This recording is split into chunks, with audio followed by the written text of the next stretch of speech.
ಸತ್ಯವೇದದಲ್ಲಿ 1 ಕೊರಂತೆ 10ನೇ ಅಧ್ಯಾಯ 26ನೇ ವಾಕ್ಯದಲ್ಲಿ ಒಂದು ಬಹಳ ವಿಶೇಷವಾದ ವಾಕ್ಯ ನೋಡ್ತೇವ್ರಿ. ಭೂಮಿಯು ಅದರಲ್ಲಿರುವ ಸಮಸ್ತವು ಕರ್ತನದಾಗಿದೆ ಅಲ್ಲವೇ? ಭೂಮಿಯು ಅದರಲ್ಲಿರುವ ಸಮಸ್ತವು ಎಲ್ಲವೂ ಕರ್ತನಾಗಿದೆ ಎಲ್ಲವೇ? ಪ್ರಶ್ನೆ ಬರ್ತದೆ, ಹೌದಾ ಅಲ್ವಾ? ಹೌದು. ಇಂಗ್ಲಿಷ್ ನಲ್ಲಿ for the earth is the Lord's and the fullness thereof. ಇದು ಪ್ರತಿ ಸಾರಿ ನೋಡ್ತೇವ್ರಿ, ಯಾಕಂದ್ರೆ ಇದೇ ನಮ್ಮ ಟಾಪಿಕ್. ದೇವರದೇ, ಎಲ್ಲವೂ ದೇವರದೇ ಎಂಬುದಾಗಿ ಹೇಳುವಾಗ ನಾವು ಆರ್ಥಿಕವಾದ ವಿಷಯಗಳಲ್ಲಿ ನಮಗೆ ದೇವರು ಸರಿ ಮಾಡ್ತಾನೆ.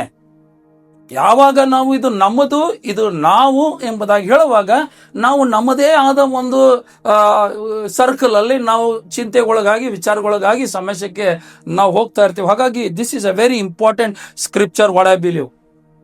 ದಾವಿದನು ಅಲ್ಲಿ 23ನೇ ಕೀರ್ತನೆ 1ನೇ ವಚನದಲ್ಲಿ ಎಲ್ಲರಿಗೆ ಗೊತ್ತಿರುವಂತ ವಚನ ಏನ್ ಹೇಳ್ತದ್ರಿ? ಯೆಹೋವನು ನನಗೆ ಕುರುಬನು, ನಾನು ಕೊರತೆ ಪಡೆಯನು. ನನ್ನ ವಿಷಯ ಇವತ್ತು ಕೊರತೆ. My subject today is lack. Why do we lack? ಯಾಕಂದ್ರೆ ಇವತ್ತು ಕೇಳೋರೆ, ದೇವಜನರೇ, ನೀವು ಹೇಳಲಿಕ್ಕೆ ನಾನು ಬಯಸ್ತೇನೆ, ಇವತ್ತು ನಿಜವಾಗಿ ನಾವು ನೋಡುವುದಾದ್ರೆ ವೈಯಕ್ತಿಕವಾಗಿ, ಪ್ರತ್ಯೇಕವಾಗಿ ದೇವಜನರು ಕೊರತೆಯಲ್ಲಿದ್ದಾರೆ. ಆದ್ರೆ ದಿನಾಲೂ ಕೆಲವೊಬ್ರು ಪ್ರಾರ್ಥನೆ ಮಾಡ್ಲಿಕ್ಕಿಲ್ಲ ಅಥವಾ ದೇವ್ರ ವಾಕ್ಯ ನೋಡ್ಲಿಕ್ಕಿಲ್ಲ. ಆದ್ರೆ ಈ ವಚನ ಮಾತ್ರ ಓದ್ತಿರ್ತಾರೆ. ಎಲ್ಲ ಮಕ್ಕಳಿಗೆ ಬಾಯ್ಪಾಟಿರುವಂತ ವಚನ ಇದು. ಯೆಹೋವನು ನನಗೆ ಕುರುಬನು, ಕೊರತೆ ಪಡೆಯನು ಎಂಬುದಾಗಿ ಬೆಳಗ್ಗೆ ಮುಂಜಾನೆ ನಾವು ವಚನ ಓದ್ತೇವೆ. ಅದು ವಚನ ಮುಗಿದ ತಕ್ಷಣವೇ ನಮ್ಮ ಕೊರತೆ ಪ್ರಾರಂಭ ಆಗ್ತದೆ. ಕೊರತೆ ಪಡೆಯನು ಅಂತ ಹೇಳಿ ಪ್ರತಿಯೊಂದು ದೇವರ ಮನುಷ್ಯನು ಅದರಲ್ಲಿ 90% ಆದ್ರೂ ಮಿನಿಮಮ್ ಆಗಿ ನಾವು ಕೊರತೆಯಲ್ಲಿದ್ದೇವೆ, ಕಡಿಮೆ ಇದೆ ಎಂಬುದಾಗಿ ನಾವು ನೋಡ್ತೇವೆ. ಫಿಲಿಪ್ಪ 4:19 ಕೂಡ ಒಂದು ವಾಕ್ಯ ಇದೆ ರೀ. ನನ್ನ ದೇವರು ಕ್ರಿಸ್ತೇಸುವಿನ ಮೂಲಕ ತನ್ನ ಪ್ರಭಾವದ ಐಶ್ವರ್ಯಕ್ಕೆ ತಕ್ಕ ಹಾಗೆ ನಿಮ್ಮ ಪ್ರತಿಯೊಂದು ಕೊರತೆಯನ್ನ ನೀಗಿಸುವನು. But my God shall supply all your needs according to his riches and glory. According to his riches ಎಂಬುದಾಗಿ ಹೇಳಿದಾಗ he has that particular riches meant for particular person, his child.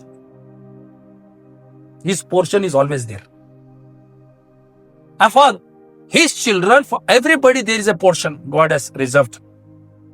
ಆತನ ಒಂದು ಏನ್ರಿ ಏನಂತ ಹೇಳ್ತಿದೆ? ಆತನ ಐಶ್ವರ್ಯಕ್ಕೆ ತಕ್ಕ ಹಾಗೆ ಆತನು ಈ ಲೋಕವೇ ಅವ್ರದಂತ ಹೇಳಿದಾಗ ಇನ್ನು ಆತನಿಗಿಂತ ಹೆಚ್ಚು ಐಶ್ವರ್ಯವಂತವರು ಯಾರು ಇಲ್ಲ ಎಂಬುದಾಗಿ ನಾವು ನೋಡ್ತೇವೆ. ನಮಗೆ ಬೇಕಾಗುವಷ್ಟು ಕೊಡುವಷ್ಟು ಬಲ್ಲಾತನು ದೇವರು ಎಂಬುದಾಗಿ ಫಿಲಿಪ್ಪಲ್ಲಿ 4ನೇ ಅಧ್ಯಾಯ 13ನೇ ವಾಕ್ಯದಲ್ಲಿ 19ನೇ ವಾಕ್ಯದಲ್ಲಿ ನಾವು ನೋಡ್ತೇವೆ. ಹಾಗಾಗಿ ಈಗ ನಮ್ಮ ಈ ಒಂದು ಪೀಠಿಕೆಯಲ್ಲಿ ಬರಣ್ರಿ. ಬಹು ಮುಖ್ಯವಾಗಿ ದೇವರು ನನಗೆ ನನ್ನ ಕೊರತೆನ ನೀಗಿಸ್ತಾನೆ. ಎಲ್ಲ ಜೋರ ಹೇಳಿ. ಇದು ನಾವು ಹೇಳುವಾಗ ನಮಗೆ ಕೊರತೆ ಬಗ್ಗೆ ಸಂಪೂರ್ಣವಾಗಿ ಗೊತ್ತಿರ್ಬೇಕು. ಬಿಬ್ಲಿಕಲ್ ಫೈನಾನ್ಸಸ್ ಎಂಬುದಾಗಿ ಹೇಳಿದಾಗ ದೇವರು ನಮ್ಮನ್ನ ಅಭಿವೃದ್ಧಿ ಮಾಡ್ತಾನೆ. ಇದು ಒಂದೇ ನಾನು ಕೂಡ ವಚನ ಇಲ್ಲಿವರೆಗೆ ಕೇಳ್ತಾ ಬಂದಿರೋದು. 1-2 ಪುಸ್ತಕಗಳನ್ನು ಓದಲಿಕ್ಕೆ ಪ್ರಯತ್ನ ಪಟ್ಟಾಗ ಅದರಲ್ಲಿ ನಾವು ದೇವರಿಗೆ ಕೊಡುವುದನ್ನು ಕೊಡಬೇಕು. ಹಾಗಾಗಿ ದೇವರು ನಮ್ಮನ್ನು ಆಶೀರ್ವಾದ ಮಾಡ್ತಾನೆ. ಇದು ಬಹುತೇಕ 10 ಪ್ರಸಂಗಗಳಲ್ಲಿ 9 ಪ್ರಸಂಗವನ್ನ ನಾವು ಕೇಳ್ತಾ ಇದ್ದೇವೆ. ಅದು ಕೂಡ ನಿಜನೇ, ದಟ್ ಈಸ್ ವೆರಿ ಟ್ರೂ. ಆದ್ರೆ ಅದರ ಹಿನ್ನೆಲೆಯಲ್ಲಿ ನಮಗೆ ಕೊರತೆ ಯಾಕೆ ಬರ್ತೈತಿ ಅನ್ನೋದೊಂದು ವಿಚಾರ ದೊಡ್ಡದು. ನಾವು ದೇವ್ರ ಮಕ್ಕಳು, ದೇವರು ನಮ್ಗೆ ಎಲ್ಲವನ್ನ ಕೊಡುವ ಆತನು he is the God who will provide all our needs ಎಂಬುದಾಗಿ ಹೇಳಿದಾಗ is the one who died on the Calvary cross. Jesus died on the Calvary cross to just remove all the curses, to be a blessing to us, that we should not lack. ನಾವು ಕೊರತೆ ಆಗಬಾರದು ಎಂಬುದಾಗಿ ಹೇಳಿದಾಗ್ಯೂ ಕೂಡ ಕೊರತೆ ಆಗ್ತದೆ. ಕೊರತೆ ಯಾಕೆ ಬರ್ತಿದೆ ಎಂಬುದಾಗಿ ಇವತ್ತಿನ ಒಂದು ಸಬ್ಜೆಕ್ಟ್. ಹಾಗಾಗಿ ದೇವರು ನಮಗೆ ಆತನು ನಡೆಸುವಾತನು ಕುರುಬನು, ಕರೆ, ಅಗ್ರಿ. ಆದರೆ ವಾಕ್ಯದಲ್ಲಿ ಸ್ಪಷ್ಟವಾಗಿ ಆದಾಮನು ಏನೇ ಮಾಡಿದ್ರು ಆತನಿಗೆ ಎಲ್ಲವೂ ತಯಾರಿ ಮಾಡಿ ದೇವರು ಎಲ್ಲವನ್ನ ಒದಗಿಸಿ ಕೊಟ್ಟರೂ ಆತನಿಗೆ ಒಂದು ಕೆಲಸ ಕೊಡ್ತಾನೆ. ಕೆಲಸ ಅನ್ನುವಂಥದ್ದು ದೇವರಿಗೆ ಬಹಳ ಪ್ರೀತಿ. ಇದು ಫಸ್ಟ್ ಪಾಯಿಂಟ್ ನೋಟ್ ಮಾಡ್ಕೊಳ್ಳೋಣ. God loves work and everybody should work because he himself worked. ಇದು ಸತ್ಯವೇದದಲ್ಲಿ ಕ್ಲಿಯರ್ ಆಗಿದೆ. ಆದಿಕಾಂಡ 2ನೇ ಅಧ್ಯಾಯ 2ನೇ ವಾಕ್ಯ, Genesis 2:2. ದೇವರು ತನ್ನ ಸೃಷ್ಟಿ ಕಾರ್ಯವನ್ನ ಮುಗಿಸಿ ಬಿಟ್ಟು 7ನೆಯ ದಿನದಲ್ಲಿ ವಿಶ್ರಮಿಸಿದನು. ತನ್ನ ಸೃಷ್ಟಿ ಕಾರ್ಯ ಇಂಗ್ಲಿಷ್ ನಲ್ಲಿ ಬಹಳ ಚೆನ್ನಾಗೈತ್ರಿ. On the 7th day God ended his work. ಸುಮ್ಮನೆ ಕುಂತು ಊಟ ಕೊಡುವುದು ದೇವರ ಒಂದು ಕೆಲಸವಲ್ರಿ. Because he himself worked for 6 days. when he was working, ಆತನು ಬೆವರು ಸುರಿಸ್ನೋ ಇಲ್ಲೋ ಅದು ಪ್ರಶ್ನೆ ಬಂದಿಲ್ಲ. ಕೆಲಸ ಮಾತ್ರ ಆತನು ಮಾಡಿದ. ದೇವರಿಗೆ ಕೆಲಸ ಅಂದ್ರೆ ಬಹಳ ಪ್ರೀತಿ. ಇದು ನಿಶ್ಚಯ ಮಾಡ್ಕೊಳ್ಳಣ್ರಿ. ಕೆಲವೊಬ್ರಿಗೆ ಕೊರತೆ ಬರದೆ ಕೆಲಸ ಮಾಡೋದಿಲ್ಲ ಅಂತೇಳಿ. This clear. ದೇವರು ಆತನು ಕೆಲಸ ಮಾಡ್ತಾನೆ. ದೇವರು ಖುದ್ದಾಗಿ ಇವತ್ತಿನವರೆಗೆ ಕೆಲಸ ಮಾಡ್ತಾನೆ. ದೇವ್ರ ವಾಕ್ಯದಲ್ಲಿ ಐತ್ರಿ, ತೋರಿಸ್ಕೊಡ.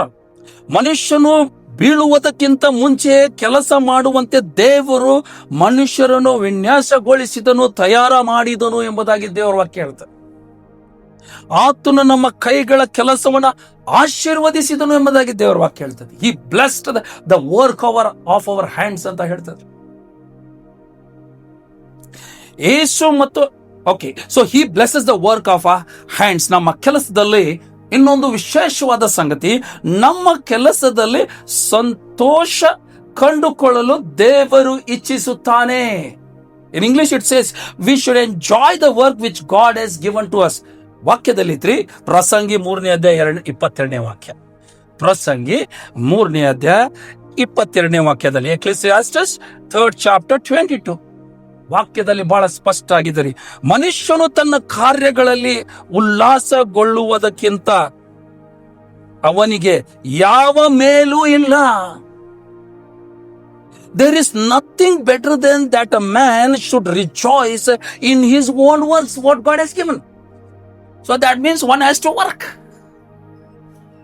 This is ನಾನು ಕೊರತೆ ಎಂಬುದಾಗಿ ಯಾಕೆ ಬರ್ದೈತಂತ ಹೇಳಲಿಕ್ಕೆ ಮೊಟ್ಟ ಮೊದಲನೇದಾಗಿ ನಾನು ನಿಮ್ಗೆ ಹೇಳಿರೋದು ಒಂದೇ ರೀ, ಪ್ರಿಯ ದೇವ ಜನರೇ, ನಮಗೆ ಯೆಹೋವನು ಕುರುಬನು, ನಾವು ಕೊರತೆ ಪಡೆಯನು ಎಂಬುದಾಗಿ ಹೇಳಿದ್ವಿ. ಆದ್ರೆ ಅದೇ ದೇವರು ನಾವು ಕೆಲಸ ಮಾಡಿ ದುಡುಕೊಂಡು ತಿನ್ನಬೇಕು, ಆ ಒಂದು ಕೆಲಸದಲ್ಲಿ ಆತನು ಸಂತೋಷವುಳ್ಳವನಾಗಿದ್ದಾನೆ ಎಂಬುದಾಗಿ ಹೇಳ್ತದೆ. ಒಂದ್ ವೇಳೆ ಕೆಲಸ ಮಾಡಲಿಲ್ಲ ಅಂದ್ರೆ ಕೊರತೆ ಬರ್ತದೆ ಅಂತ ಇಂಡೈರೆಕ್ಟ್ಲಿ ಹೇಳ್ದಂಗೆ ಅಷ್ಟೇ. There is nothing shortcut here. ದೇವರ ವಾಕ್ಯದಲ್ಲಿ ಬಹಳ ಚೆನ್ನಾಗಿ ಬೆಳ್ತದೆ. ಯೆಹೋವನು ನಿನ್ನ ಕೈಗಳನ್ನೆಲ್ಲ ಆಶೀರ್ವದಿಸ್ತಾನೆ. The Lord will bless all your works ಎಂಬುದಾಗಿ ದೇವರು ಹೇಳುವಂತವನಾಗಿದ್ದಾನೆ. ಧರ್ಮೋಪದೇಶ ಕಾಂಡ 28ನೇ ಅಧ್ಯಾಯ 12ನೇ ವಾಕ್ಯ. ಡ್ಯೂಟಾನಮಿ 28 chapter 12th verse. ಡ್ಯೂಟಾನಮಿ 28:12. ದೇವರು ನಿಮ್ಮ ಎಲ್ಲಾ ವ್ಯವಸಾಯವನ್ನು ಸಫಲ ಮಾಡುವನು. ದೇವರು ನಿಮ್ಮ ಎಲ್ಲ ವ್ಯವಸಾಯವನ್ನು ಸಫಲ ಮಾಡುವನು. ಇಂಗ್ಲಿಷ್ ನಲ್ಲಿ the Lord will bless all the works of your hand. ಸುಮ್ಮನೆ ಅಲ್ರಿ, ಅದರ ಅರ್ಥ ಮನುಷ್ಯನು ಕೆಲಸ ಮಾಡಬೇಕು, ದೇವರು ಆ ಕೆಲಸ ಮಾಡುವಂತ ಹಸ್ತಗಳನ್ನ ಆತನು ಆಶೀರ್ವದಿಸ್ತಾನೆ. ಇದು ಬಹಳ ಇಂಪಾರ್ಟೆಂಟ್. ಯೆಹೋವನು ನನಗೆ ಕುರುಬನು, ಕೊರತೆ ಪಡೆಯೋಣ ಅಂದ್ವಿ. ಆದ್ರೆ ಕೊರತೆ ಬರೋದು ಬಹಳಷ್ಟು ಜನರಿಗೆ ಕೆಲಸ ಮಾಡೋದಿಲ್ಲ ಅಂತೇಳಿ. ಯೋಹಾನನ ಬರೆದ ಸುವಾರ್ತೆ 5ನೇ ಅಧ್ಯಾಯ 17ನೇ ವಾಕ್ಯ. ಯೇಸು ಸಬ್ಬತ್ ದಿನದಲ್ಲಿ ಇಂಥ ಕೆಲಸಗಳನ್ನ ಮಾಡುತ್ತಾನಲ್ಲ ಎಂದು ಆತನನ್ನ ಹಿಂಸಿಸುವರಾದರು. ಅಂದ್ರೆ ಮೇಲೆ ಒಂದು ಸ್ವಸ್ಥತೆ ಮಾಡ್ತಾನ್ರಿ ಸಬ್ಬತ್ ದಿನದಲ್ಲಿ. ಆವಾಗ ಇಲ್ಲಿ ಜನರು ಹಾಸ್ಯ ಮಾಡಿ ಆತನಿಗೆ ಕೇಳುವಾಗ, ಸಬ್ಬತ್ ದಿನದಲ್ಲಿ ನೀನು ಇಂಥ ಕೆಲಸ ಮಾಡ್ತೀಯ ಎಂಬುದಾಗಿ ಹೇಳುವಾಗ ಯೇಸು ಏನ್ ಹೇಳ್ತಾನೆ ನೋಡ್ರಿ. ಅದಕ್ಕೆ ಯೇಸು, ನನ್ನ ತಂದೆಯು ಇಂದಿನವರೆಗೂ ಕೆಲಸ ಮಾಡುತ್ತಾನೆ, ನಾನು ಕೆಲಸ ಮಾಡುತ್ತೇನೆ ಅಂದನು. My father worketh till today and I also work and I want to add to this, you also work. ದೇವರು ಕೆಲಸ ಮಾಡುತ್ತಾನೆ ಇಂದಿನವರೆಗೆ, ಯೇಸು ಸ್ವಾಮಿನೂ ಕೆಲಸ ಮಾಡ್ತಾ ಇದ್ದಾನೆ, ನೀನು ನಾನು ಕೂಡ ಕೆಲಸ ಮಾಡಬೇಕು. ಆ ಕೆಲಸದ ಮೇಲೆ ದೇವರು ಆಶೀರ್ವಾದ ಮಾಡ್ತಾನೆ.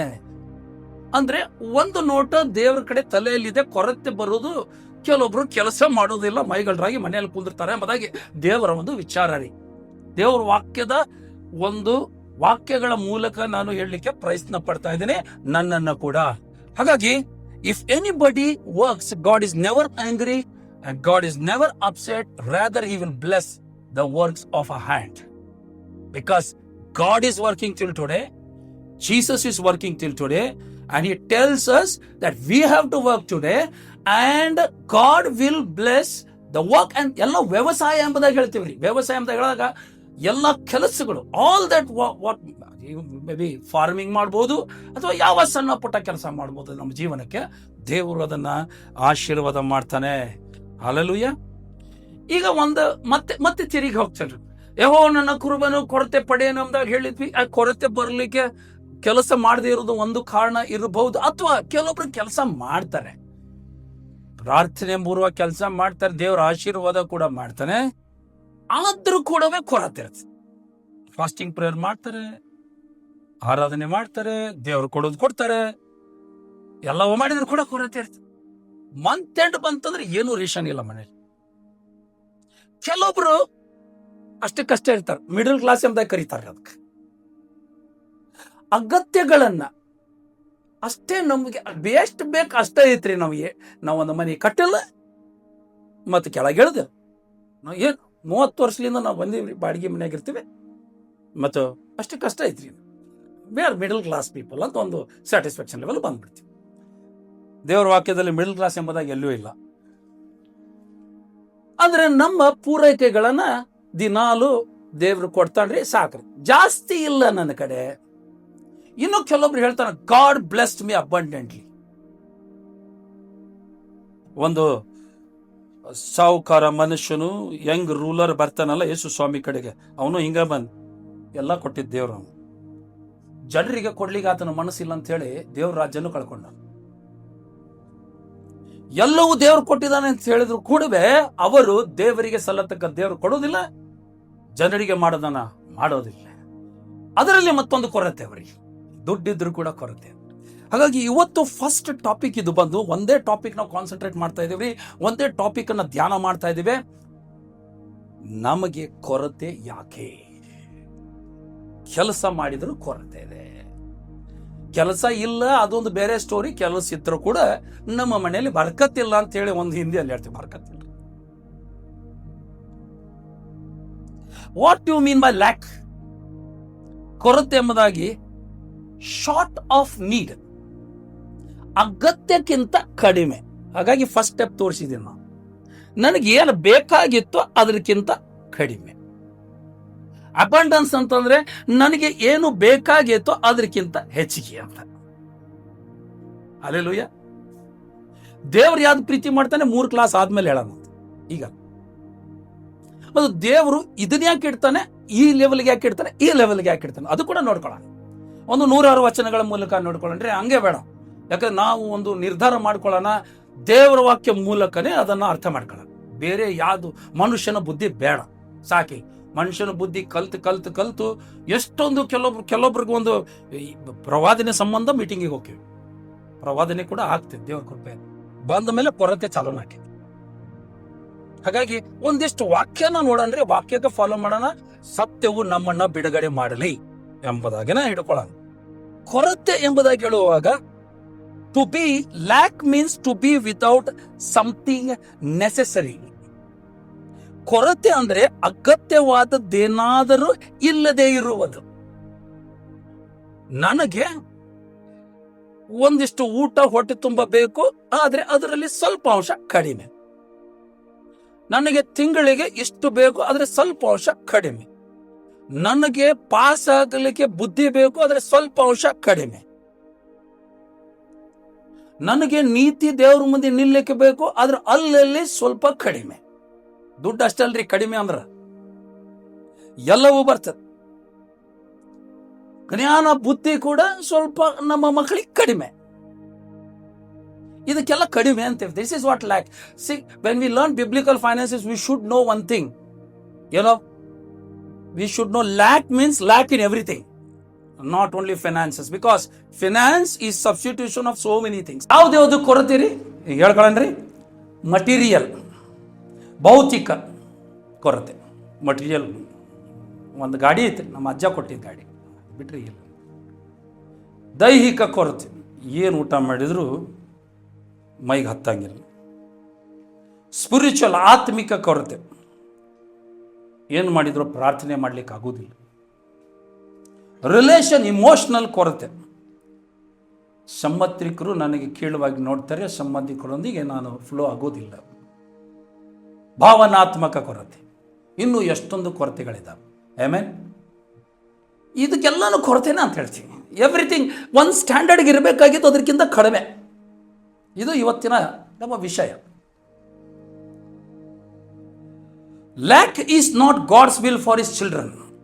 ದೇವರ ಮಕ್ಕಳಿಗೆ ಕೊರತೆ ಇರುವುದು ದೇವರ ಚಿತ್ತವಲ್ಲ. ದೇವರ ಮಕ್ಕಳಿಗೆ ಕೊರತೆ ಇರುವುದು ದೇವರ ಚಿತ್ತ ಇಲ್ಲವೇ ಇಲ್ಲ. ಯಾಕಂದ್ರೆ ಎಲ್ಲ ಕೊರತೆಯನ್ನ ಯೇಸು ಸ್ವಾಮಿ ಕ್ರೂಜೆ ಮೇಲೆ ಜಯಿಸಿದ್ದಾನೆ. ಆದರೂ ಕೂಡ ನಮಗೆ ಯಾಕೆ? ಕೀರ್ತನೆ 34ನೇ ಅಧ್ಯಾಯ 10ನೇ ವಾಕ್ಯ ಓದನ್ರಿ. ಯೆಹೋವನ ಸನ್ನಿಧಿಯಲ್ಲಿ ಬೇಡಿಕೊಳ್ಳುವವರಿಗೆ ಯಾವ ಮೇಲಿಗೂ ಕಡಿಮೆ ಇಲ್ಲ. But they that seek the Lord shall not want any good thing. Clear ಐತ್ರಿ? ದೇವರ ಮಕ್ಕಳಿಗೆ ಕೊರತೆ ಇರುವುದು ದೇವರ ಚಿತ್ತವಿಲ್ಲ. ಯೆಹೋವನ ಸನ್ನಿಧಿಯಲ್ಲಿ ಬೇಡಿಕೊಳ್ಳುವವರಿಗೆ ಯಾವ ಮೇಲಿಗೂ ಕಡಿಮೆ ಇಲ್ಲ. ಯಾವ ಮೇಲಿಗೂ ಕಡಿಮೆ ಇಲ್ಲ. ಹಾಗಾದ್ರೆ ಕೊರತೆ ಅನ್ನೋದು ದೇವರ ಚಿತ್ತ ಇಲ್ಲವೇ ಇಲ್ಲ. ಆತನು ಬಹಳಷ್ಟು ಕೊಡ್ತಾನೋ ಅದು ಆಶ್ವಾಸನೆ, ನಾನು ಹೇಳ್ತಾ ಇಲ್ರಿ. ಆದರೆ ಕಡಿಮೆ ಅನ್ನೋದಿಲ್ಲ. ನಮಗೇನು ಬೇಕು ಆತನು ಕೊಟ್ಟು ನಡೆಸುವ ಆತನು ದೇವರು. ಅದು ನಮಗಾಗಿ ಕ್ರೂಜೆ ಮೇಲೆ ಅದು ಸ್ಯಾಂಕ್ಷನ್ ಆಗಿದೆ ಎಂಬುದಾಗಿ ಕೂಡ ಹೇಳಬಹುದು. ಹಲ್ಲೆಲೂಯ. ಈ ಕೊರತೆ ಎಂಬುದು ಸ್ವಾಭಾವಿಕವೋ ಅಥವಾ ನೈಸರ್ಗಿಕವೋ ಅಥವಾ ಆತ್ಮಿಕವೋ ಎಂಬುದಾಗಿ ನೋಡೋಣ. ಕೊರತೆ ಆತ್ಮಿಕವಾಗಿ ಕೂಡ ಇರ್ಬೋದು, ನೈಸರ್ಗಿಕವಾಗಿ ಎಂಬುದಾಗಿ ಹೇಳುವಾಗ ನ್ಯಾಚುರಲ್ ಕೂಡ ಇರ್ಬೋದು. Lac is A natural reality. ನೈಸರ್ಗಿಕ ವಾಕ್ಯದಲ್ಲಿ ಇದೆ ರೀ. ನಾವು ನೋಡ್ತೇವೆ ಧರ್ಮೋಪದೇಶ ಕಾಂಡ 15ನೇ ಅಧ್ಯಾಯ 11ನೇ ವಾಕ್ಯವಾದ, ದೇಶದಲ್ಲಿ ಯಾವಾಗಲೂ ಬಡವರೇ ಇರುವರಷ್ಟೇ. ಮುಂಚಿಂದ ಓದ್ತೇನೆ. ನೀವು ಕೊಡುವಾಗ ಬೇಸರಗೊಳ್ಳದೆ ಉದಾರವಾದ ಮನಸ್ಸಿನಿಂದಲೇ ಕೊಡಬೇಕು. ಇದರಿಂದ ನಿಮ್ಮ ದೇವರಾದ ಯೆಹೋವನು ನಿಮ್ಮ ಎಲ್ಲ ಕೆಲಸಗಳಲ್ಲಿ ಪ್ರಯತ್ನಗಳಲ್ಲಿಯೂ ನಿಮ್ಮನ್ನು ಅಭಿವೃದ್ಧಿಪಡಿಸುವನು. ಇಲ್ವಾದರೆ ದೇಶದಲ್ಲಿ ಯಾವಾಗಲೂ ಬಡವರು ಇರುವರಷ್ಟೇ. ಅಂದ್ರೆ it is natural. A ungodly person will always lack in some or the other thing, at least in joy and happiness. Is natural. ದೇವರು ಆದಾಮನಿಗೆ ನೀನು ಬಿತ್ತಿ, ನೀನು ಕೊಯ್ದು, ನೀನು ಬೆವರು ಸುರಿಸಿ ಊಟ ಮಾಡಬೇಕು. ಆದರೆ ನಿನ್ನನ್ನು ನಾನು ಆಶೀರ್ವದಿಸಿದ್ದೇನೆ, ಇದು ಮಾತ್ರ ನೀನು ಕಟ್ಟಿಟ್ಟಿದ್ದು. ನಿನಗೆ ಹಗುರಾಗಿ ಏನೂ ಬರುವುದಿಲ್ಲ, ಕಷ್ಟಪಟ್ಟು ಇದು ಮಾತ್ರ ನೀನು ಕಡಿಮೆ ಇರುತ್ತೆ, ಕಷ್ಟಪಟ್ಟು ನೀನು ತಗೊಳ್ಬೇಕು. ಎರಡನೇದಾಗಿ ಬಡತನ ಯಾಕೆ ಬರ್ತದೆ? ಎರಡನೇದಾಗಿ ಬಡತನ ಭಾಳ ವಿಚಿತ್ರವಾದ ವಾಕ್ಯ. ಭಾಳ ಸಣ್ಣ ಮಕ್ಕಳಿಗೆ ನಾವು ಬಾಯ್ಪಾಟ್ ಮಾಡಿಸ್ತೀವ್ರಿ. ಇದು ಲೇಜಿನೆಸ್, ಐಡಲ್ನೆಸ್. ಏನಂದ್ರಿ? ಜೋರಾಗಿ ಹೇಳ್ರಿ.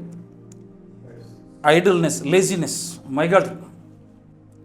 ಜ್ಞಾನೋಕ್ತಿ 6ನೇ ಅಧ್ಯಾಯ 10 ಮತ್ತು 11, 9ರಿಂದ ಮಾಡೋಣ. ಸೋಮಾರಿಯೇ, ಎಷ್ಟು ಹೊತ್ತು ನಿದ್ರೆ? ನಿದ್ರೆಯಿಂದ ಯಾವಾಗ ಎಚ್ಚರಗೊಳ್ಳುವಿ? ಇನ್ನು ಸ್ವಲ್ಪ ನಿದ್ದೆ, ಇನ್ನು ತುಸತು ಕಡಿಕೆ, ಇನ್ನು ಕೊಂಚ ನಿದ್ದೆಗಾಗಿ ಕೈ ಮುರಿದುಕೊಳ್ಳುವೆ ಅಂದುಕೊಳ್ಳುವಿಯಾ? ಬಡತನವು ದಾರಿಗಳ್ಳನ ಹಾಗೂ ಕೊರತೆಯು ಪಂಜುಗಳ್ಳನಂತೆಯೂ ನಿನ್ನ ಮೇಲೆ ಬೀಳುವವು. ಬೈಬಲ್ ಹೇಳ್ತದೆ, ಯಾವುದು ನಮ್ಮ ಸ್ವಂತ ಮನಸ್ಸಿನಿಂದ ವಿಚಾರ ಮಾಡೋದ ಬೇಡ. ಈ ಜ್ಞಾನೋಕ್ತಿ ಬರೆದವನು ಆರ್ಡಿನರಿ ಮನುಷ್ಯ ಅಲ್ಲ, ಯಾರೊಬ್ಬ ಸೋತ್ ಹೋಗಿದ್ದ ಮನುಷ್ಯ ಅಲ್ರಿ, ಗೆದ್ದವನು. ಸುಮ್ಮನೆ ಅಲ್ಲ, ಜ್ಞಾನೋಕ್ತಿ ಬರೆದವರು ಸುಮ್ಮನಲ್ರಿ, ಬಹುಜ್ಞಾನ ಉಳ್ಳವನು. ಕೆಲವರು ನೋಡಿ ಆತನಿಗೆ ಇದು ಬರೀಬೇಕು ಅನಿಸ್ತದೆ ದೇವರ ಆತ್ಮದ ನಿಮಿತ್ತವಾಗಿ. ಸೋಮಾರಿಯೇ, ನೀನು ಮೈಗಳ್ಳತನ ಮಾಡುವುದರಿಂದ ಬಡತನ ಕೊರತೆ ನಿನಗೆ ಕಟ್ಟಿಟ್ಟಿದ್ದ ಬುತ್ತಿ ಮುಗೀತು.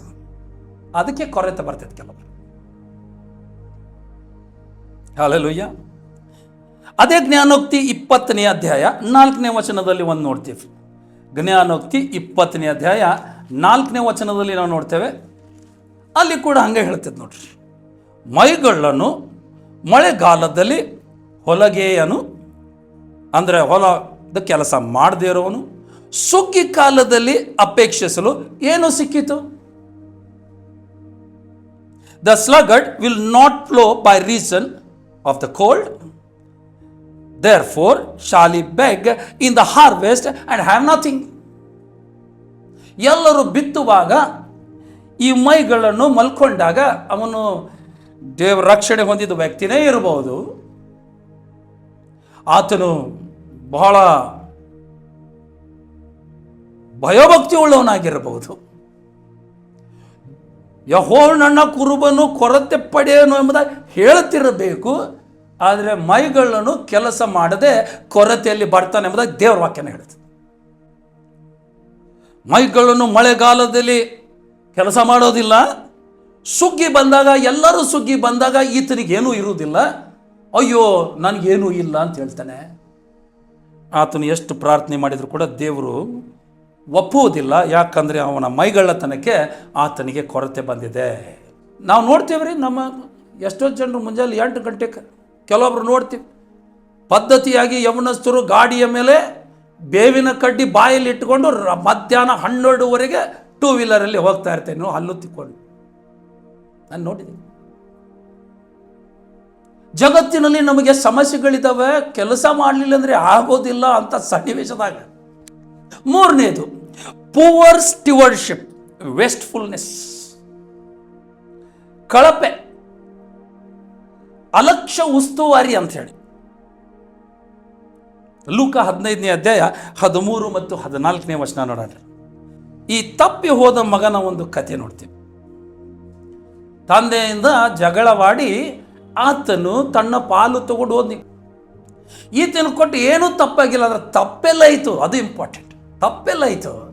ಆತನು ತೆಗೆದುಕೊಂಡು ಹೋಗಿ ದೇವರು ಮತ್ತು ತಂದೆಯು ಕೊಟ್ಟಿರುವಂಥ ಆಸ್ತಿಯನ್ನು ಅವನು ಸರಿಯಾಗಿ ಅದನ್ನು ಉಪಯೋಗ ಮಾಡಲಿಲ್ಲ. There is the point. ನಾವು ತಪ್ಪಿ ಹೋದ ಮಗನ ಕತೆ ಒಂದು ಕಡೆಯಿಂದ ರಕ್ಷಣೆ ಮಾರ್ಗಕ್ಕೆ ಹೋಲಿಸ್ತೇವೆ, ಅದು ನಿಜನೇ. ಆದರೆ ಪಾಲು ಮಾಡಿ ಕೊಟ್ಟಿರೋದನ್ನು ಸರಿಯಾಗಿ ಉಪಯೋಗ ಮಾಡಿರುವುದಾದರೆ ಆತನಿಗೆ ಕೊರತೆ ಒಳಗಾಗ್ತಿರಲಿಲ್ಲ.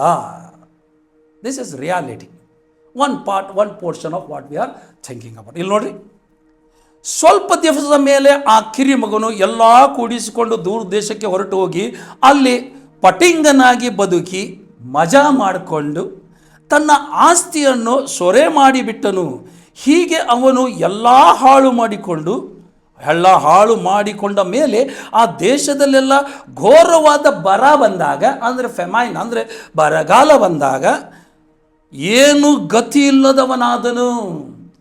ಕೆಲವೊಮ್ಮೆ ದೇವರು ನಮಗೆ ಕೊಟ್ಟಿರ್ತಾನೆ, ಉಸ್ತುವಾರಿ ಮಾತ್ರ ಸರಿಯಾಗಿ ಮಾಡಿರಕ್ಕಿಲ್ಲ. ಇದಕ್ಕಾಗಿ ಕೂಡ ಕೊರತೆ ಬರ್ತೈತೆ.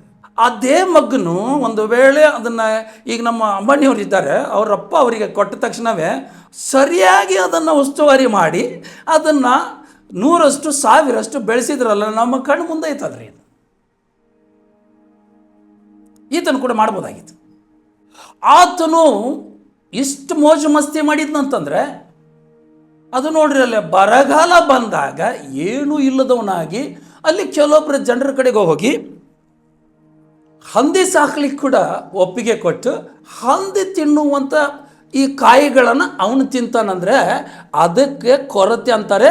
ಅದಕ್ಕೆ ನಮಗೆ ಕೂಡ ಅಂಥ ಒಂದು ಸಮಯದಲ್ಲಿ ದೇವರು ಕೊಟ್ಟಿರೋದನ್ನು ಸರಿಯಾಗಿ ಮಾಡಲಿಲ್ಲ, ಸರಿಯಾಗಿ ಉಪಯೋಗ ಮಾಡಲಿಲ್ಲ ಅಂತಂದರೆ ನಮಗೆ ಕೊರತೆ ಬರ್ತದೆ. 4ನೇದು ಪೂವರ್ ಸ್ಟುವರ್ಡ್ಶಿಪ್ ಅಂತೇಳಿ. 4ನೇದು ನೋಡ್ತೀವಿ, ಗ್ರೀಡ್ ಆ್ಯಂಡ್ ರಾಂಗ್ ಪ್ರಯಾರಿಟೀಸ್. ಭಾಳ ಸಾಲಿಡ್ ಪಾಯಿಂಟ್ ಇದು. ದುರಾಸೆ ಮತ್ತು ತಪ್ಪ ಆದ್ಯತೆಗಳು. ತಪ್ಪಾಗಿ ನಾವು ಕೆಲವೊಂದು ಪ್ರಾಮುಖ್ಯತೆ ತಪ್ಪಾಗಿ ಬೇರೆ ಕೊಟ್ಬಿಡ್ತೇವೆ. ಯಾವ್ದು ಕೊಡ್ಬೇಕಂತ ಕೊಡಂಗಿಲ್ಲ. ಇದು ಒಂದು ಇನ್ನೊಂದು ಡೇಂಜರಸ್ ಪಾಯಿಂಟ್ ರೀ. ಹಗ್ಗಾಯ 1ನೇ ಅಧ್ಯಾಯ 5 ಮತ್ತು 6. ಈ ಸಮಯದಲ್ಲಿ ಸೇನಾಧೀಶ್ವರ ಯೆಹೋವನು ಇಂತೆನ್ನುತ್ತಾನೆ, ನಿಮ್ಮ ಗತಿ ಏನಾಗಿದೆ ಎಂದು ಮನಸ್ಸಿಗೆ ತಂದುಕೊಳ್ಳಿರಿ. ನೀವು ಬಿತ್ತಿದ ಬೀಜವು ಬಹಳ, ತಂದ ಫಲ ಸ್ವಲ್ಪ. ತಿನ್ನುತ್ತೀರಿ, ತೃಪ್ತಿಯಾಗದು. ಕುಡಿಯುತ್ತೀರಿ, ಆನಂದವಾಗದು. ಹೊದಿಯುತ್ತೀರಿ, ಬೆಚ್ಚಗಾಗದು. ಸಂಬಳಗಾರನು ಸಂಬಳ ಹಾಕುವ ಚೀಲವು ತೂತಿನದು. ದುರಾಸೆಯಿಂದ ಕೆಲವೊಂದು ಸಾರಿ ಕೊಟ್ಟಿರುವಂತ ವಿಷಯಗಳು ನಾವು ಸರಿಯಾಗಿ ಉಪಯೋಗ ಮಾಡದೆ ನಮ್ಮ ಪ್ರಯಾರಿಟೀಸ್ ಬೇರೆದಕ್ಕೆ ಕೊಡ್ತೇವೆ. ಈ ಆಕ್ಚುಲಿ ವಾಕ್ಯ ಎಲ್ಲಿ ಹೇಳ್ತದಂದ್ರೆ, ದೇವರಿಗೆ ಕೊಡೋದನ್ನ ಸರಿಯಾಗಿ ಕೊಡ್ಲಿಲ್ಲ ಅಂದ್ರೆ ಈ ರೀತಿ ಆಗ್ತದೆ ಅಂತ ಹೇಳಿ ಇದು ವಾಕ್ಯ ಹಿಂದಲ್ಲೇ ನೋಡಿದ್ರೆ. ನಾನು ಜನರಲೈಸ್ ಮಾಡಬಹುದು. ದೇವರಿಗೆ ಕೊಡತಕ್ಕದ್ದನ್ನ ದೇವರಿಗೆ ಕೊಡಬೇಕು, ಬಡವರಿಗೆ ಕೊಡೋದನ್ನ ಬಡವರಿಗೆ ಕೊಡಬೇಕು, ಗೌರ್ಮೆಂಟ್ ಕೊಡೋದನ್ನ ಗೌರ್ಮೆಂಟ್ ಕೊಡಬೇಕು. ಇದ್ದ ದುಡ್ಡಲ್ಲಿ ನಾವು 1 ತಿಂಗಳಿಗೆ ನಮಗೆ ಎಷ್ಟು ಬೇಕಾಗಿದೆ ಅಂತ ಬಹಳಷ್ಟು ಪ್ಲಾನ್ ಮಾಡಿ, ದುರಾಸೆ ಇಲ್ಲದೆ ಆಸೆ ಇರಬೇಕು, ದುರಾಸೆಗಿರಬಾರ್ದು. ಎದುರಿಗೆ ಮೊನ್ನೆ ಅವರು ಫ್ರಿಜ್ ತಗೊಂಡಾರಂತ, ನಾನು ಕೂಡ ಫ್ರಿಜ್ ತಗೊಂಡೆ. ಬಹಳ ಚಂದ ಕಾಣ್ತು ಅಂತ ಹೇಳಿ ಇನ್ಸ್ಟಾಲ್ಮೆಂಟ್ ನಲ್ಲಿ ನಾನು ತಗೊಂಡೆ. ಮುಂದೆ ಹೋಗಿ ನನಗೆ ಕಟ್ಲಿಕ್ಕೆ ಆಗ್ಲಿಲ್ಲ. These are simple examples. ಹೇಳೋದೇನು, ನಾವು ದೇವರು ಮಹೋನ್ನತನು, ಆತನು ಹೇಳಿದ್ನಲ್ಲ, ಆತನು ನಮ್ಮ ಕುರುಬನು, ಕೊರತೆಗಳನ್ನೆಲ್ಲ ನೀಗಿಸ್ತಾನೆ. ಆದ್ರೆ ನಿನಗೆ ಬೇಕಾ ದೇವರದನ್ನು ತಗೋ ಅಂತ ಹೇಳಿದ್ನ? ತಗೋ ಅಂತ ಹೇಳಿಲ್ಲಲ್ವಾ? ದುರಾಸೆಯಲ್ಲಿಂದ ನೀನು ತಗೊಳ್ಳುವಾಗ ಆ ರೀತಿ ಆಗ್ತದೆ. ದಿಸ್ ಇಸ್ ವಾಟ್ ದ ಲ್ಯಾಕ್ನೆಸ್ ಅಲ್ಲ. ಎಲ್ಲಿ ಕೊರತೆ ಅಂದ್ರೆ, ಒಂದು ದೇವರು ಕೊಡುವಂತ ಅಗತ್ಯಕ್ಕಿಂತ ಕಡಿಮೆ ಆಗುವ ಕಾರಣಗಳು. ಕೆಲವೊಮ್ಮೆ ದೇವರು ಕೇಳಂಗಿಲ್ರಿ, ನಾನು ಇದು ತಗೊಳ್ಳೋ ಬ್ಯಾಡ ಅಂತೇಳಿ. ಪ್ರತ್ಯಕ್ಷವಾಗಿ ದೇವ್ರು ಹೇಳಂಗೆ ಬುದ್ಧಿ ಕೂಡ ಕೊಟ್ಟಿದ್ದ. ನನಗೆ ಬೇಕೋ ಬ್ಯಾಡೋ ಎಂಬುದಾಗಿ ಅರ್ಥ ಮಾಡಿಕೊಳ್ಳದೆ ತಿಳಿದ್ಬಿಡೋದು. ಲೌಕಿಕವಾಗಿ BBA MBA ಎಲ್ಲ ಕಲಿತೀವಿ. ಒಂದು ಏನು ನಮ್ಮ ಬಿಸ್ನೆಸ್ ಅನ್ನ ಹೆಂಗ್ ಸ್ಟ್ಯಾಂಡ್ ಮಾಡ್ಬೇಕು ಲೌಕಿಕವಾಗಿ ಅವ್ರು ಹೇಳ್ತಾರೆ. Some percentage should be kept reserved, some percentage should be invested, and some percentage you should use. ನಾವೇನ್ ಮಾಡ್ತೇವೆ, 1ನೇ ತಾರೀಕಿಗೆ ಪಗಾರ ಬರ್ತೈತೆ ಅಂತ ಎಲ್ಲ ಖಾಲಿ ಮಾಡೋದಿರ್ಲಿ. ಎಲ್ಲಿಗೆ ಹೋಗ್ತೇವೆ? ಇನ್ಸ್ಟಾಲ್ಮೆಂಟ್ಗೆ ಹೋಗ್ತೇವೆ, ಕ್ರೆಡಿಟ್ ಕಾರ್ಡಿಗೆ ಹೋಗ್ತೇವೆ, ಮೋಸಕ್ಕೊಳಗೆ ಹಾಕ್ತೇವೆ. ಆಗಿರಬಹುದು. ನಾವು ಇನ್ನು ಮುಂದಾದ್ರೂ ರಹಸ್ಯ ಗೊತ್ತಾದ ಮೇಲೆ ನಾವು ದುರಾಸೆಗೆ ಒಳಗಾಗಬಾರದು. ಮತ್ತೊಬ್ಬರನ್ನ ನೋಡಿ ನಾವು ಕೂಡ ಹೀಗಿರ್ಬೇಕು ಎಂಬುದಾಗಿ ಹೇಳಿದಾಗ ದೇವ್ರ ಚಿತ್ತ ನಾವು ದಾಟಿ ಹೋಗುವಾಗ ಎಲ್ಲೋ ಒಂದ್ ಕಡೆ ಹೊಡ್ತಾ ಬೀಳ್ತದೆ ಎಂಬುದಾಗಿ ನಾವು ನೋಡ್ತೀವಿ. 5ನೇದು ನಾಟ್ ಟ್ರಸ್ಟಿಂಗ್ ಗಾಡ್.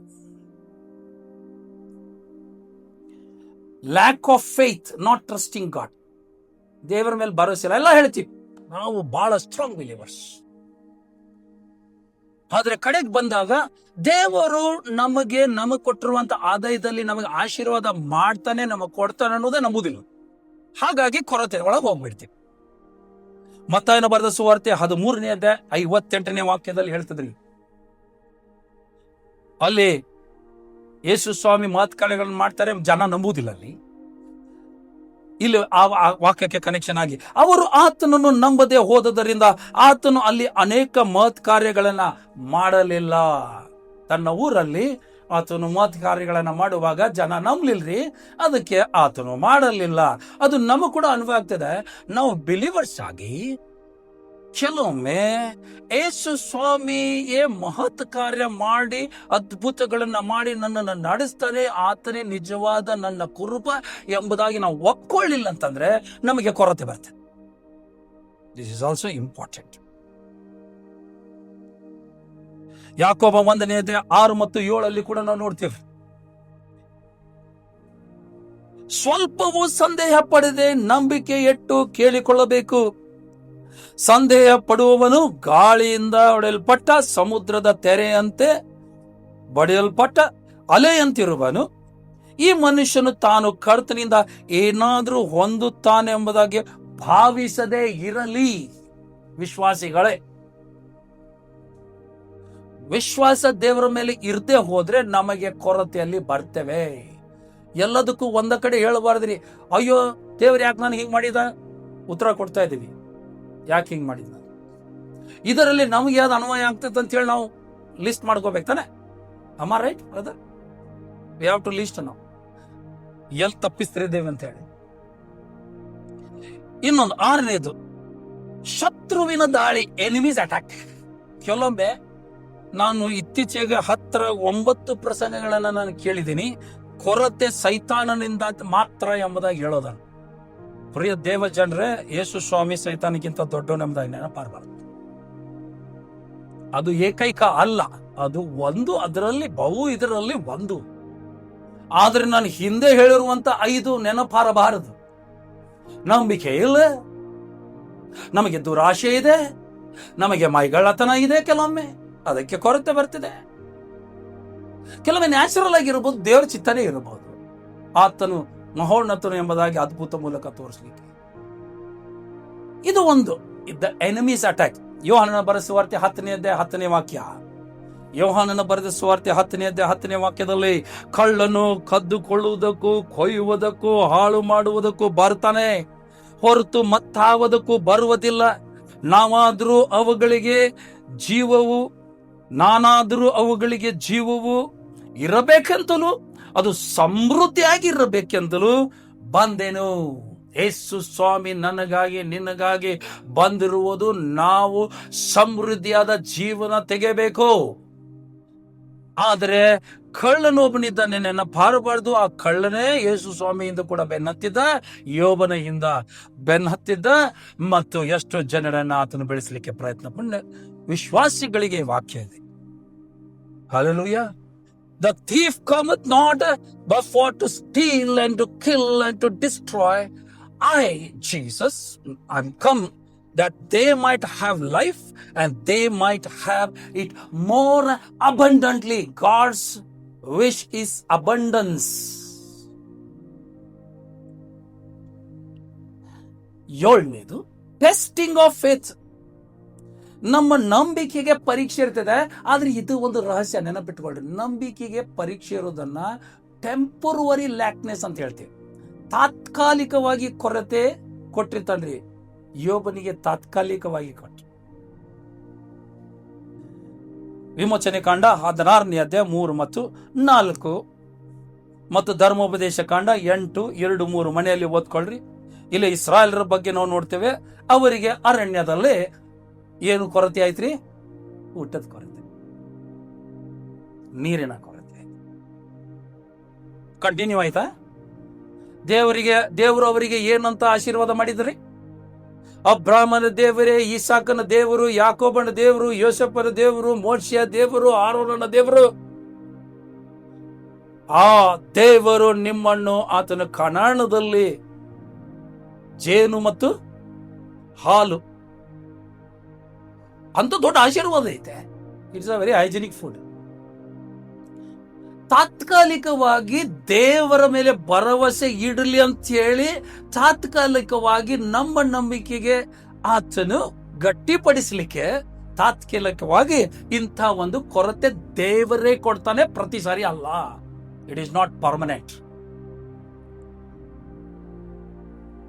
ಅಲ್ಲಿ ಓದಲ್ರಿ, ಮನೆಯಲ್ಲಿ ಓದಲ್ರಿ. It is not permanent. ಇದು ನೆನಪಿಟ್ಕೊಳ್ಬೇಕು. testing of faith, lackness due to testing of faith is just for the time being, just to make the man of God or the child of God strong spiritually. ದೇವರ ಮೇಲೆ ಭರವಸೆ ಇಡಬೇಕು ಎಂಬುದಾಗಿ ಕಲಿಸ್ಬೇಕಾದ್ರೆ ಸ್ವಲ್ಪ ಮಟ್ಟಿಗೆ, ಆದ್ರೆ ನಾವು ಮಿಸ್ಯೂಸ್ ಮಾಡ್ಕೊಂಡ್ಬಿಟ್ಟಿವ್ರಿ.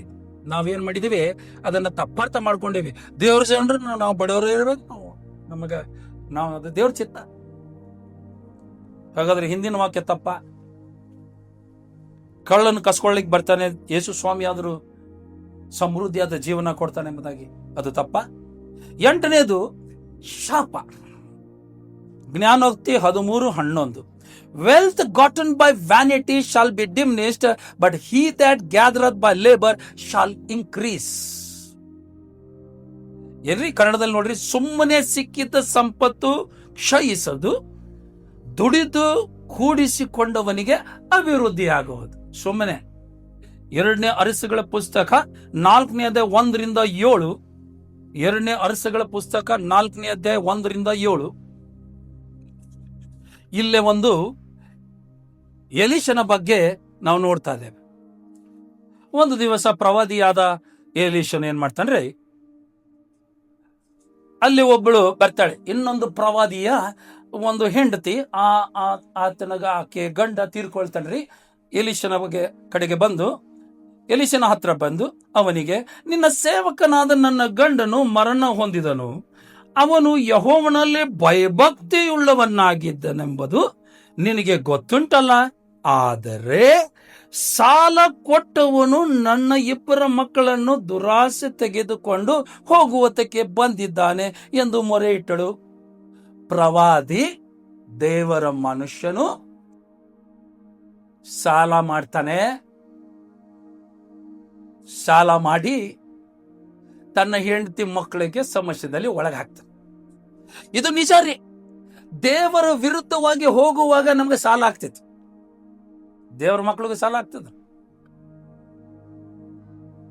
ಆದ್ರೆ ದೇವರು ಎಲೀಷನಿಗೆ ಉಪಯೋಗ ಮಾಡಿ ಆ ಒಂದು ಸಮಸ್ಯೆಗೆ ಬಗೆಹರಿಸದನ್ನ ನೋಡ್ತೇವೆ.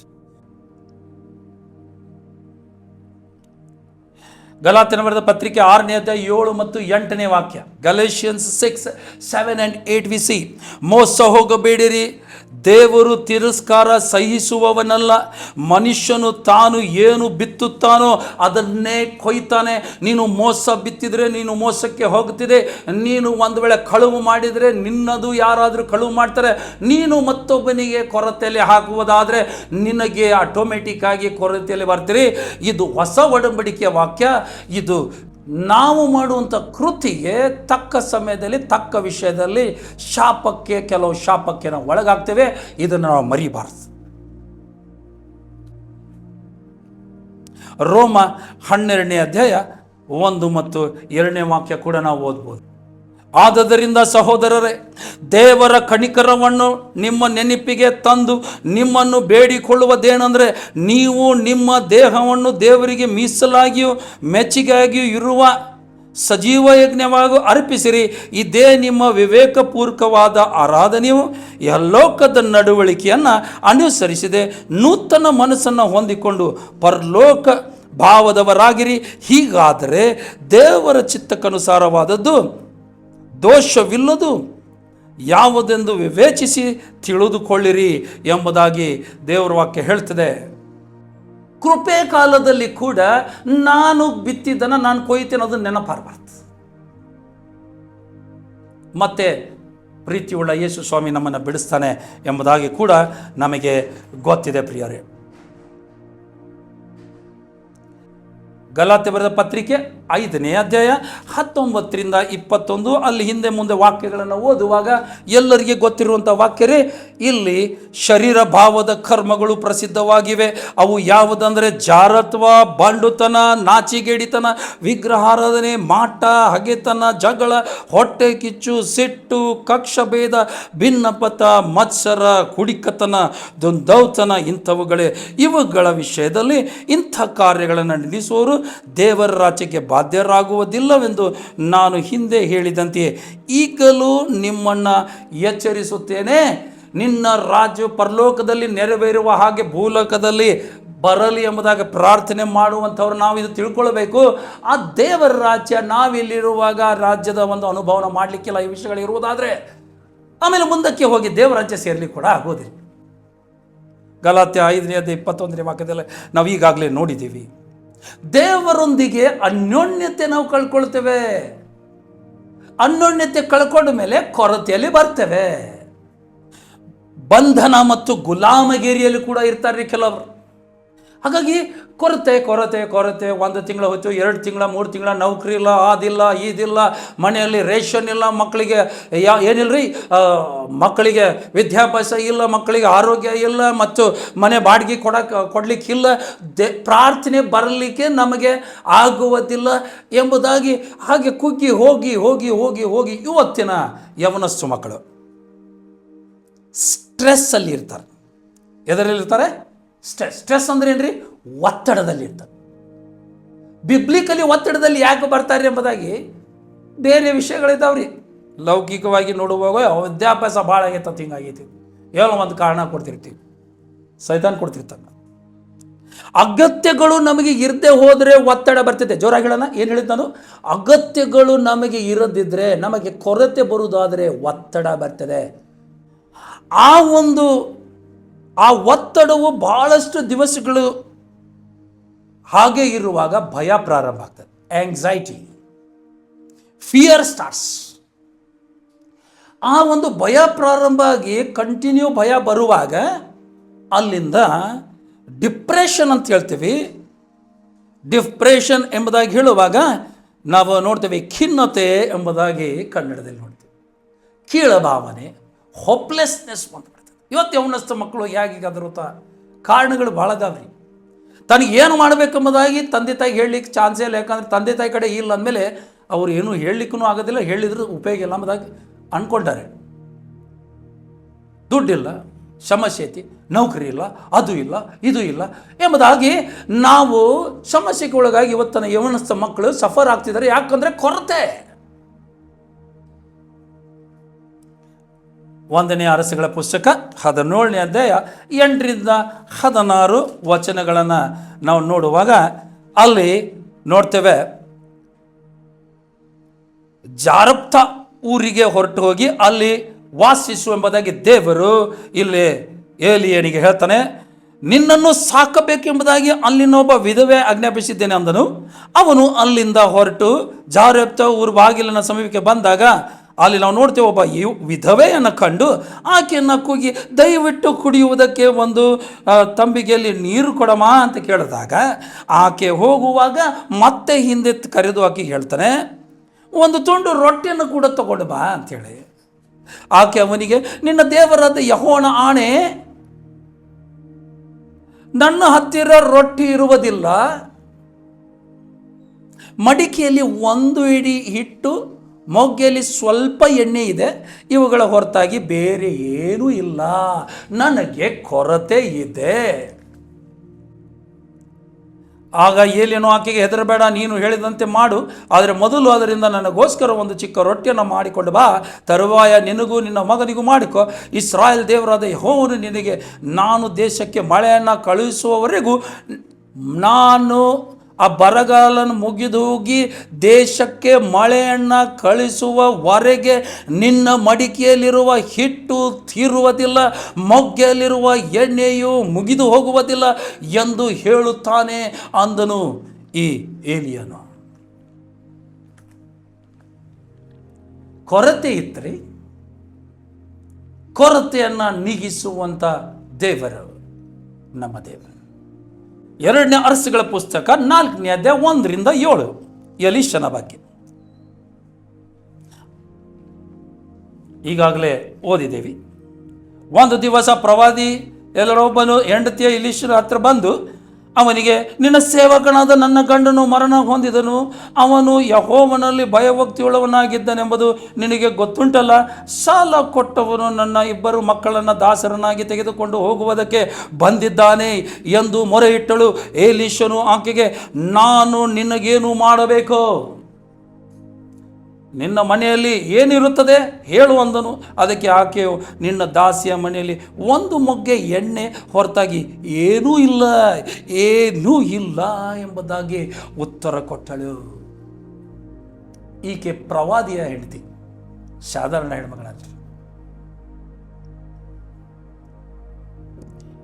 ಇಲ್ಲಿ ಬಂದಿರುವಂಥ ಕೊರತೆ ಸಾಲದರಿಂದ.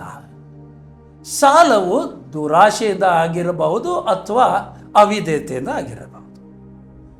ಮುಂಚೆ ಬಂದಿರುವಂಥ ಒಣ್ಣೆ ಅರಸದಲ್ಲಿ ಬಂದಿರುವಂಥ ಸಮಸ್ಯೆ ದೇವರ ಮಹಿಮೆಗಾಗಿ, ಬಿಕಾಸ್ ಇಟ್ ವಾಸ್ ನ್ಯಾಚುರಲ್ ಲ್ಯಾಕ್ನೆಸ್, ನೈಸರ್ಗಿಕವಾದ ಅಲ್ಲಿ ಒಂದು ಬರಗಾಲ ಬಂದಿತ್ತು.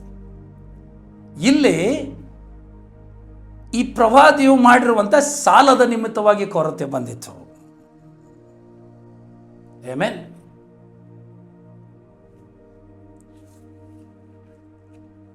ಲೂಕನ ಬರೆದ ಸುವಾರ್ತೆಯಲ್ಲಿ ನೋಡಿದ್ದೀವಿ, 11:11 ಅಲ್ಲಿ ಎದುರು ಮೂಲಕ ಬಂದಿತ್ರಿ, ಎದುರು ಮೂಲಕ ಬಂದು mismanagement, very right word, not good stewardship. ಕೊಟ್ಟಿರುವಂಥದ್ದು ಸಂಭಾಳಿಸ್ಕೊಂಡು ಹೋಗಲಿಲ್ಲ.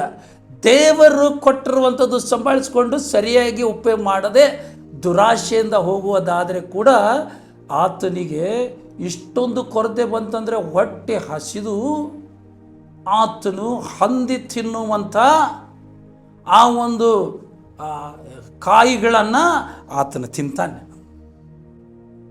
ಬೈಬಲ್ನಲ್ಲಿ ರೆಕಾರ್ಡೆಡ್ ಇದೆ. ಸ್ವಂತದ್ದು ಏನೂ ಇಲ್ಲ. ಭಾಳಷ್ಟು ವಿಷಯಗಳಿದಾವ್ರಿ ಪುಸ್ತಕದಲ್ಲಿ, ಭಾಳಷ್ಟು ವಿಷಯಗಳಿದ್ದಾವೆ. ಅಲ್ಲಿ ನಾವು ನೋಡ್ತೇವೆ, ಯೋಹಾನ ಬರೆದ ಸುವಾರ್ತೆ 6ನೇ ಅಧ್ಯಾಯ ಪೂರ ನೋಡ್ಕೊಳ್ರಿ, ಮಾರ್ಕನ ಬರೆದ ಸುವಾರ್ತೆ 8ನೇ ಅಧ್ಯಾಯ ಪೂರ ನೋಡ್ಕೊಳ್ರಿ. ಅಲ್ಲಿ 2 ಅದ್ಭುತ ಕಾರ್ಯಗಳು ನೋಡ್ತೇವೆ. ಒಂದು ಸಾರಿ 5 ರೊಟ್ಟಿ 2 ಮೀನ 5,000 ಜನರಿಗೆ ಕೊಟ್ಟು 12 ಪುಟ್ಟಿಗಳನ್ನು ನೋಡ್ತೇವೆ. ಇನ್ನೊಂದು ಕಡೆ 7 ರೊಟ್ಟಿಗಳು, ಆಮೇಲೆ 4,000 ಪುಟ್ಟಿಗಳು ಉಳಿದುವು. ಆಮೇಲೆ 4,000 ಜನರು ಊಟ ಮಾಡಿದ್ರು, 7 ಪುಟ್ಟಿಗಳನ್ನು ಉಳಿದು ಅಂತ 2 ಬೇರೆ ಬೇರೆ ಅದ್ಭುತ ಕಾರ್ಯಗಳನ್ನು ನೋಡ್ತೇವೆ. ಅಲ್ಲಿ ಏನಿದೆ ಸಮಸ್ಯೆ ಗೊತ್ತಾ? ಇವರು ಹೊರಗಡೆ ಹೋಗುವಾಗ, ಯೇಸು ಸ್ವಾಮಿ ಹಿಂದೆ ಹೋಗುವಾಗ ಏನು ತಕ್ಕೊಂಡು ಹೋಗಿಲ್ಲ ಅಂತ naturally they were under lac. God perform the miracle. ಇಸ್ರಾಯೇಲರ ಬಗ್ಗೆ ನೋಡುವಾಗ ಅವರು ಐಗುಪ್ತಲಿಂದ ಹೊರಗೆ ಬಾ ಎಂಬುದಾಗಿ ಹೇಳುವಾಗ ದೇವರು ತಾನೇ ಹೇಳಿದ್ನು, ಅಕ್ಕಪಕ್ಕದಲ್ಲಿದ್ದವ್ರಿಗೆ ಏನೈತೆ ಎಲ್ಲರೂ ಕೇಳ್ರಿ, ಅವ್ರು ಕೊಡ್ತಾರೆ, ತೊಗೊಂಬಂದ್ಬಿಡ್ರಿ. They were not prepared. ಹೊರಗಡೆ ಬಂದು ಸ್ವಲ್ಪ ದಿವಸದ ಒಂದು ಜರ್ನಿ, ಸ್ವಲ್ಪ ದಿವಸದ ಒಂದು ಅವರು ಹೋಗುವ ಒಂದು ಪ್ರಯಾಣ. ಆದರೆ ಅವಿಧೇಯತೆ ನಿಮಿತ್ತವಾಗಿ ಅವರು ಅಲ್ಲೇ 40 ವರ್ಷಗಳನ್ನು ತಿರುಗಾಡುವಾಗ ಅವರಿಗೆ ಬಂದಿರುವಂಥ ಕೊರತೆ ಅವಿಧೇಯತೆ ಕೊರತೆ. ಅಲ್ಲಿ ಕೂಡ ದೇವರು ನೀಗಿಸಿದನು. ಯೋಬನಿಗೆ ಕೊರತೆ ಯಾಕೆ ಬಂತ್ರಿ? ಸೈತಾನನಿಂದ ಶೋಧಿಸಲ್ಪಟ್ಟಿದ್ದನು. ಆತನು ಅವಿಧೇಯತೆ ಇಲ್ರಿ, ಸೈತಾನನಿಂದ ಶೋಧಿಸಲ್ಪಟ್ಟಿದ್ದನು. ಹಾಗೆ ಎಷ್ಟೋ ಒಂದು ಎಕ್ಸಾಂಪಲ್ಸ್ ನಾವು ನೋಡ್ತೇವೆ. ಈ ಒಂದು ವಾಕ್ಯಗಳನ್ನು ಕೇಳುವಂಥ ದೇವ ಜನರೇ, ನಿಮಗೆ ನಾನು ಹೇಳಲಿಕ್ಕೆ ಬಯಸ್ತೇನೆ, ನಾವು ನಮಗೆ ಕೊರತೆ ಯಾಕಿದೆ ಎಂಬುದಾಗಿ ನಾವು ಸರಿಯಾಗಿ ಅರ್ಥ ಮಾಡಿಕೊಳ್ಳಬೇಕು. ಅದು ಅವಿಧೇಯತೆಯಿಂದ ಬಂದಿರಬಹುದು, ಅಥವಾ ನಾವು ಸರಿಯಾಗಿ ನಮಗೆ ದೇವರು ಕೊಟ್ಟಿದ್ದನ್ನು ಉಪಯೋಗ ಮಾಡದೇ ಇರಬಹುದು, ಅಥವಾ ನಾವು ಮಾಡಿರುವಂಥ ಪಾಪಗಳ ನಿಮಿತ್ತವಾಗಿ ಗಲಾತ್ಯನ ಬರೆದ ಪತ್ರಿಕೆ 5ನೇ ಅಧ್ಯಾಯದಲ್ಲಿ ಬರೆದಿರುವ ಪ್ರಕಾರ ಅದರ ನಿಮಿತ್ತವಾಗಿ ಬಂದಿರಬಹುದು, ಅಥವಾ ದೇವರು ತಾನು ಯಾರು ಎಂಬುದಾಗಿ ತೋರಿಸಲಿಕ್ಕಾಗಿ ಆತನ ಚಿತ್ತಾನುಸಾರವಾಗಿ ತಕ್ಕ ಕಾಲಕ್ಕೆ ನಮ್ಮ ನಂಬಿಕೆಗೆ ಪರೀಕ್ಷೆ ಮಾಡಲಿಕ್ಕೆ ಆತನು ಕೊಟ್ಟಿರಬಹುದು, ಅಥವಾ ಹಲವಾರು ವಿಷಯಗಳಿರ್ಬೋದು. ಆದರೆ ಇಷ್ಟು ಮಾತ್ರ ನಿಜ, ನಾವು ಯಾವುದೋ ಒಂದು ಕಾರಣದಿಂದ ನಮ್ಮ ಜನರು, ನಮ್ಮ ಪ್ರಿಯ ಜನರು, ದೇವ ಜನರು ಕೊರತೆಯಲ್ಲಿ ಇದ್ದಾರೆ. ಇದು ದೇವರ ಚಿತ್ತ ಅಲ್ಲವೇ ಅಲ್ಲ. Are we lacking something? ನಾವು ಕೊರತೆಯಲ್ಲಿ ಇದೇವಾ? ನಮ್ಮ ಮನಸಾಕ್ಷಿ ಏನು ಹೇಳ್ತದೆ? ತೃಪ್ತಿಯಾಗಿದ್ದೇವಾ? ನಮ್ಮ ಲೌಕಿಕ ಜೀವನದಲ್ಲಿ, ಆತ್ಮಿಕ ಕೊರತೆ ಕೂಡ ಇದೆ. ಆತ್ಮಿಕ ಜೀವನದಲ್ಲಿ, ಲೌಕಿಕ ಜೀವನದಲ್ಲಿ ನಾವು ದೇವರ ಮಹಿಮೆಗಾಗಿ ನಮಗೆ ಬೇಕಾಗಿರೋದನ್ನು ದೇವರು ನಮಗೆ ಕೊಟ್ಟಿದ್ದಾದರೂ ಕೂಡ ನಾವು ಸ್ವೀಕಾರ ಮಾಡದೇ ಇರುವಂಥ ಪರಿಸ್ಥಿತಿಯಲ್ಲಿ ಕೊರತೆಯಲ್ಲಿ ಇದೆವಾ? ನಮ್ಮ ಮಕ್ಕಳಿಗೆ ವಿದ್ಯಾಭ್ಯಾಸದಲ್ಲಿ ಕೊರತೆ ಇದೆಯಾ? ನಮ್ಮ ಮಕ್ಕಳು ನಮ್ಮೆಲ್ಲರಿಗೆ ದೈಹಿಕವಾಗಿ ಬಲಹೀನತೆಯಿಂದ ಬಲದಲ್ಲಿ ಕೊರತೆ ಇದೆಯಾ? ನಮ್ಮ ಹಣಕಾಸು ವಿಷಯದಲ್ಲಿ, ಆರ್ಥಿಕ ವಿಷಯದಲ್ಲಿ ಕೊರತೆ ಇದೆಯಾ?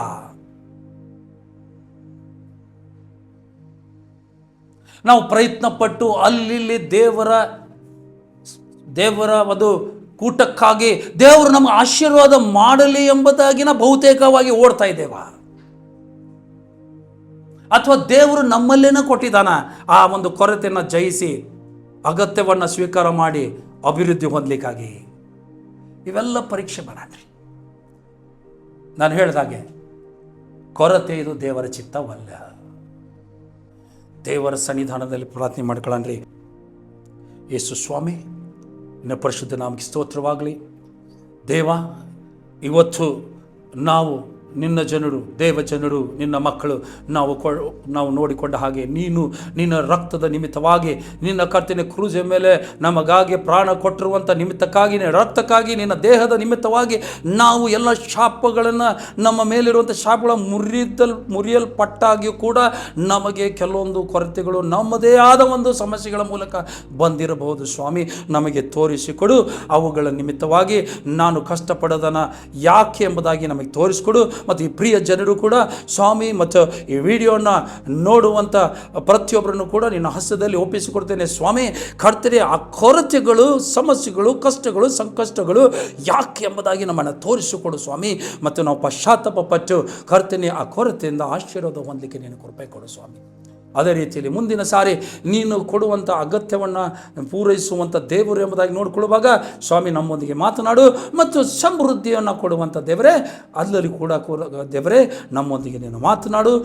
ಹೇಗೋ ನಿನ್ನ ನಾಮ ಮಹಿಮೆಗಾಗಿ ನಮ್ಮನ್ನು ನೀನು ನಡೆಸಬೇಕಾಗಿ ಯೇಸು ಒಡೆಯ ಮುಖಾಂತರ ಬೇಡ್ತೇವೆ ನಮ್ಮ ಪ್ರೀತಿಯೋಳ ತಂದೆಯಾದ ದೇವರೇ, ಆಮೇನ್. ದೇವರು ನಮ್ಮೆಲ್ಲರನ್ನು ಆಶೀರ್ವದಿಸಲಿ, ಅಭಿವೃದ್ಧಿಗೊಳಿಸಲಿ, ನಮ್ಮ ಕೊರತೆಗಳನ್ನು ನೀಗಿಸಲಿ ಮತ್ತು ನಮ್ಮ ಅಗತ್ಯಗಳನ್ನು ಪೂರೈಸಲಿ ಮತ್ತು ನಮಗೆ ಜನರಿಗಾಗಿ ಸಮೃದ್ಧಿ ಜೀವನ ಕೊಡಲಿ ಎಂಬುದಾಗಿ ಆಶಿಸುತ್ತಾ ಪ್ರಾರ್ಥಿಸುತ್ತಾ ತಮ್ಮೆಲ್ಲರಿಗೆ ಮತ್ತೊಂದು ವಾರ್ತೆ ಯೇಸು ಕ್ರಿಸ್ತನ ಹೆಸರಿನಲ್ಲಿ ವಂದನೆಗಳನ್ನು ತಿಳಿಸುವಂಥವನಾಗಿದ್ದಾನೆ. Praise the Lord. God bless you.